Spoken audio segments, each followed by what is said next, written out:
दोस्तों, आज का टॉपिक है अंतर्राष्ट्रीय विधि की परिभाषा। तो अंतर्राष्ट्रीय विधि की शुरुआत होती है प्राचीन यूनान से। प्राचीन यूनान का मतलब है वर्तमान में इस समय ग्रीस। तो वहाँ पे दो कानून लागू थे। एक कानून था जस सिविले और दूसरा कानून था जस जेंटियम।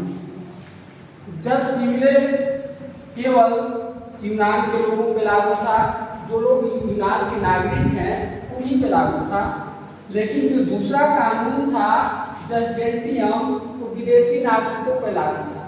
विदेशी नागरिक का मतलब है कि जो लोग दूसरे देश से आकर यूनान में बस गए हैं। तो इस तरह से प्राचीन यूनान में दो कानून लागू थे। जस जेंटियम का मतलब होता है राष्ट्रों की विधि, लॉ ऑफ नेशंस, वर्तमान नाम है। लेकिन इसी को बाद में अंतर्राष्ट्रीय विधि कहा गया, इंटरनेशनल लॉ। बेंथम बहुत बड़ा विद्वान था, ब्रिटेन का, इंग्लैंड का। इसने कहा कि राष्ट्रों की विधि सब उचित नहीं है। क्यों उचित नहीं है, क्यों सही नहीं है? इसलिए सही नहीं है कि इसका मतलब निकलता है अनेक देशों के कानून का अध्ययन, जबकि ऐसा नहीं है।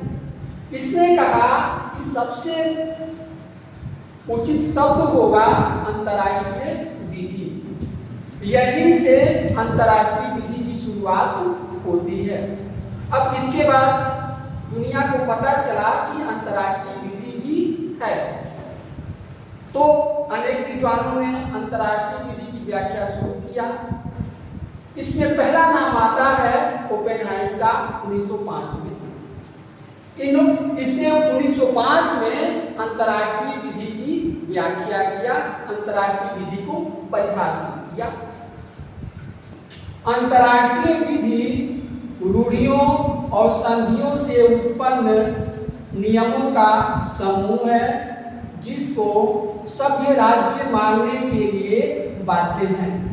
देखिए, चूंकि ओपेनहाइमर का एक पहला प्रयास था, तो पहला प्रयास होता है तो थोड़ी सी कमी होती है। यही कमी ओपेनहाइमर की परिभाषा में थी। इसने पूरे विश्व को दो भागों में बांटा।